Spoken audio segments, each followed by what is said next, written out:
Les amis, ce jour est magnifique. Ce jour est magnifique. Et j'ai l'heureux plaisir de vous annoncer que désormais, sur la chaîne le vendredi, on se chargera de la review de la saison 1, de chaque épisode, de la saison 1 de l'Attaque des Titans. On va redécouvrir ensemble toute cette œuvre, pour ceux qui ne la connaissent pas, et pour ceux qui la connaissent. Je sais même pas si à l'époque de la saison 1, il existait des gens qui faisaient des reviews de cet animé, mais pour être sincère avec vous, j'étais dans l'obligation que cet animé, que cette œuvre ressurgisse sur ma chaîne. Et donc, une fois par semaine, le vendredi soir, il y aura donc cette review consacrée à un épisode. Aujourd'hui, on va parler de l'épisode numéro 1 de l'Attaque des Titans. Il n'y aura aucun spoil sur la suite des événements, et on va découvrir, redécouvrir, analyser des choses. Pour ceux qui ne savent pas, l'Attaque des Titans, tu peux avoir avancé et avoir déjà vu la saison 1, que lorsque tu la reverras, ce sera quelque chose de nouveau, quelque chose d'incroyablement bien écrit. Un scénario de fou. Tu te dis que le mec qui a fait le scénario a apporté des détails au début en sachant la fin de cette histoire.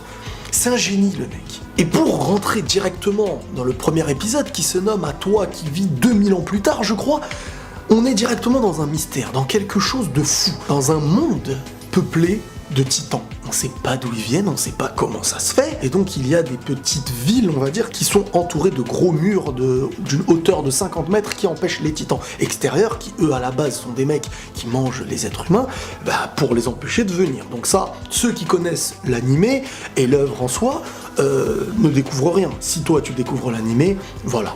Voilà la petite information. Je vais pas résumer les épisodes, mais quand même apporter beaucoup d'explications pour celui qui découvre et qui n'a pas vu l'épisode. Moi, personnellement, ce que je peux vous conseiller de mieux, c'est comme moi, le vendredi, prendre 20 minutes pour vous faire l'épisode, par exemple, numéro 1, et même si vous avez déjà vu la suite, jouez à ce jeu, vous allez voir que moi je me suis refait l'épisode 1. C'était la 3e fois que je l'ai vu, la 4e ou la 5e fois, je sais même plus pour vous dire la vérité.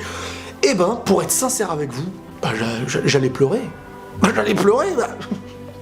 J'allais pleurer, les amis, parce que, en tout cas, j'avais les yeux presque humides. On fait vivre clairement à notre héros la plus grande épreuve qu'il pouvait vivre.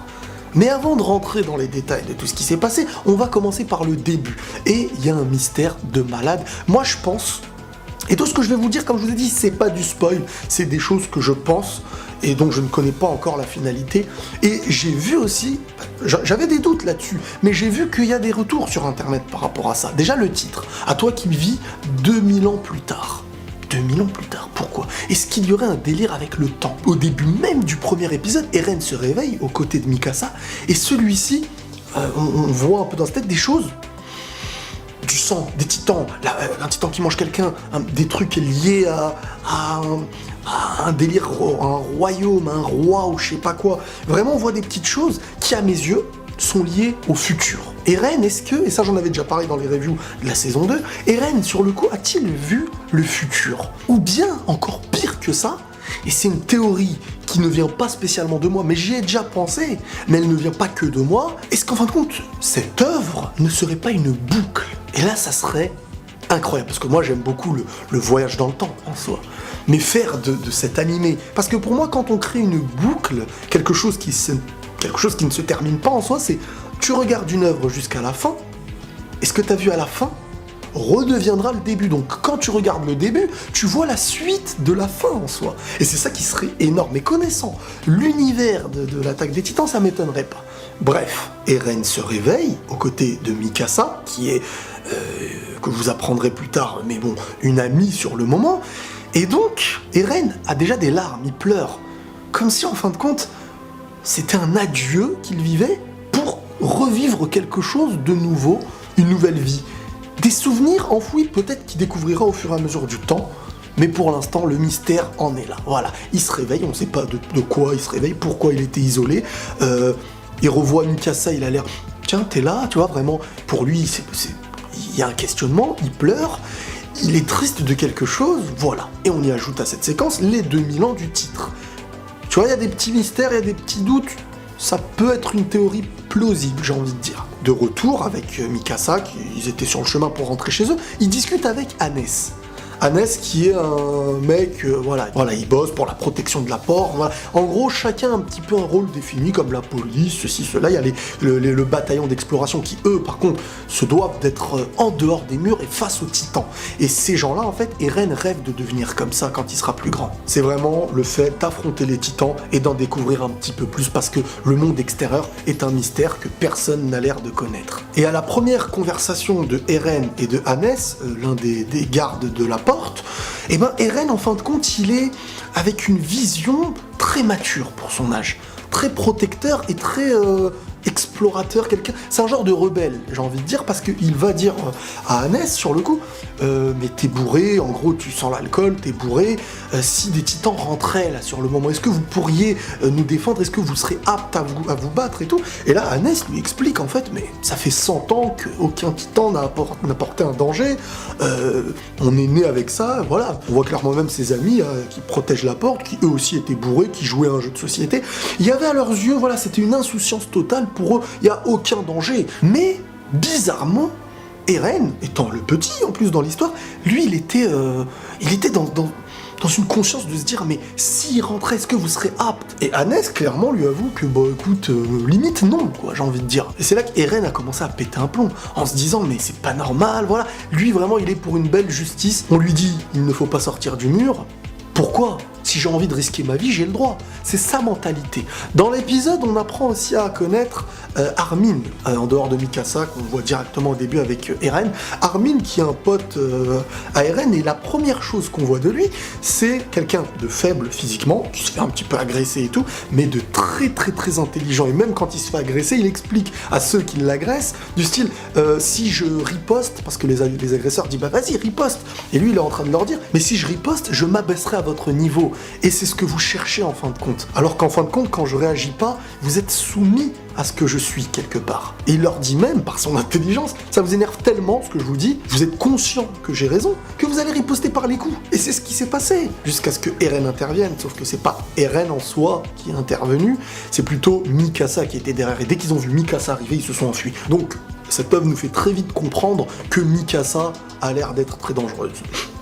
On n'a rien vu encore, mais voilà. Mikasa étant très très très protectrice envers Eren, elle a, une fois rentrée chez les parents de Eren, la mère et le père, Mikasa, connaissant l'envie de Eren de devenir un combattant du bataillon de l'exploration, et le danger qui peut y avoir avec ça, elle a dénoncé Eren à ses parents, et là la mère de Eren, elle était pas contente, elle a dit non, tu vas mourir si tu fais ça, faut pas, voilà, tu comprends, tu connais les bails. À la maman elle est protectrice, donc c'est normal. Mais le père de Eren, considéré comme un grand docteur de la ville, qui a même sauvé d'une épidémie toute la ville, c'est quelqu'un de très très très important dans l'œuvre, et ça, je vous le dis maintenant, il n'y a pas de secret, c'est ni du spoil ni pas du spoil, mais c'est quelqu'un qu'il faut analyser dans toutes ses plus petites phrases, dans tous ses plus petits mots, même j'ai envie de dire. Donc, même dans le premier épisode, tous les mots qu'il va dire sont très très très importants. Et donc lui, par contre, n'était pas spécialement contre l'idée de Eren. Il a même dit à sa femme, on ne peut pas limite en vouloir à la curiosité d'un homme de connaître un petit peu ce qui l'entoure, etc. Et avant de partir soigner quelques patients, comme il l'a dit lui-même, il a dit à Eren, quand je reviendrai, et là écoutez bien parce que c'est un détail très très très très très important pour l'œuvre, avec une clé qui a l'air très très très importante, il a dit à Eren en montrant cette clé, dès que je reviendrai, je te montrerai ce qui se cache dans la cave. Qu'est-ce qui se cache dans la cave? Eren était très content. S'il lui a dit ça à ce moment-là, c'est pas un hasard. Mais on le comprendra peut-être plus tard. Un autre moment dans cet épisode qui est très beau, très fort et très symbolique, c'est quand le bataillon d'exploration revient. Et dès que le bataillon d'exploration revient, dans la ville, il y a une cloche au passage.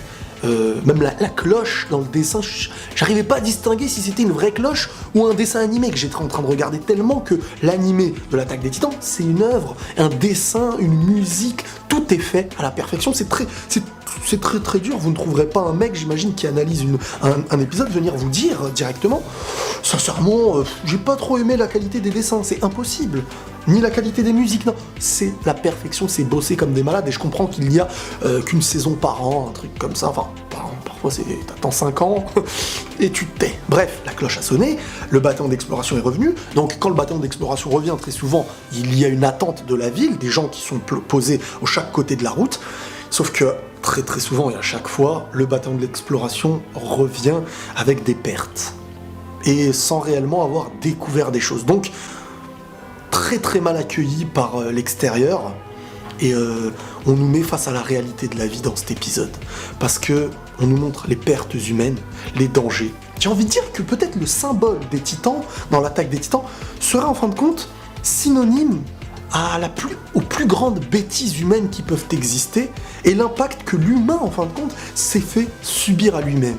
Les guerres, le terrorisme, toutes ces choses-là représentées par des titans, en fin de compte, qui ont une forme assez humaine, mais destructeurs qui mangent l'être humain, comme quoi entre nous-mêmes on se détruit. Et là, il y a une séquence super triste dans cet épisode-là, c'est quand il y a une maman qui va voir le commando d'exploration et qui attendait son fils, elle lui a dit il est où?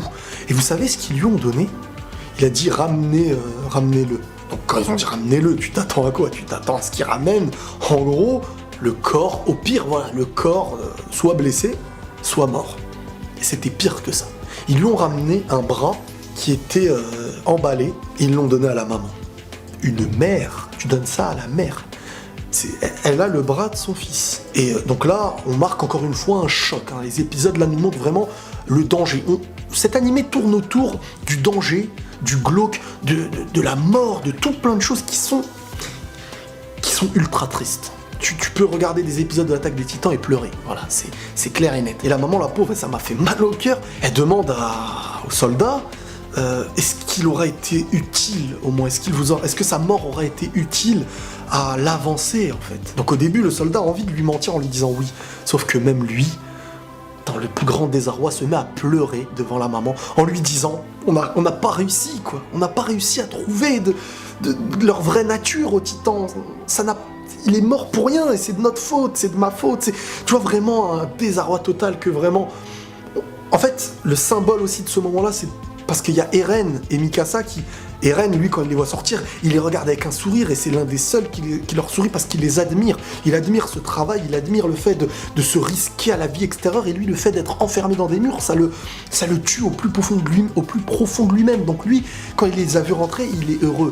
Mais les voir tous tristes, tous malheureux, il comprenait pas. Et en voyant ça, c'était le symbole de la réalité vers quoi ils pouvaient se diriger à l'avenir. Et dans quel monde ils étaient en train de vivre. Être un soldat du bataillon de l'exploration, c'était ça. Et c'était l'image qui a été montrée sans aucun filtre face à Eren et face à cette réalité qui lui, en fin de compte, était pour. Les voilà posés, Eren, Mikasa et Armin. Armin, tout ce qu'il dit, par contre, on croirait que c'est lié au destin. Lui aussi, j'ai l'impression qu'il y a quelque chose qui est lié au destin parce que on nous marque l'épisode, et ça c'est en revoyant l'épisode plusieurs fois que j'ai compris, c'est que... Enfin, j'ai pas compris, mais c'est mon idée, ma théorie, c'est que Armin... Quand il était posé là avec ses deux potes Eren et Mikasa, il explique en fin de compte tout le monde a l'air heureux, qu'on soit posé tranquille, mais rien ne nous garantit que les titans ne rentreraient pas. Qu'est-ce qui nous dit que demain tout le monde ne va pas mourir, que des titans vont rentrer et tout ça? À peine fini sa phrase, un orage du ciel bizarre, orangé, explose. Et donc là tu te dis qu'est-ce que c'est que ça? Tu vois, il y a vraiment une intuition de truc de psychopathe. Et au moment où ils vont se diriger vers le mur de 50 mètres de haut, qu'est-ce qui se passe? On voit ce qu'on nous montre dès le début de l'épisode, la main d'un titan sur le mur posé, et la tête de ce titan qui, voilà, apparaît. Avec son pied, boum, il tape dans la porte. C'est-à-dire que, limite, le gars dit c'est volontaire ou quoi? Il y a des titans qui rentrent, et le cauchemar que Armin, sur le coup, a-t-il créé? Mais moi, je suis pas dans le délire que le fait qu'il ait parlé de ça a créé ce grand problème, mais plutôt dans l'idée de me dire que Armin a le flair. Si Armin, il est si intelligent que ça, parce qu'on va voir que c'est quand même quelqu'un de très très très intelligent, c'est peut-être lié à quelque chose.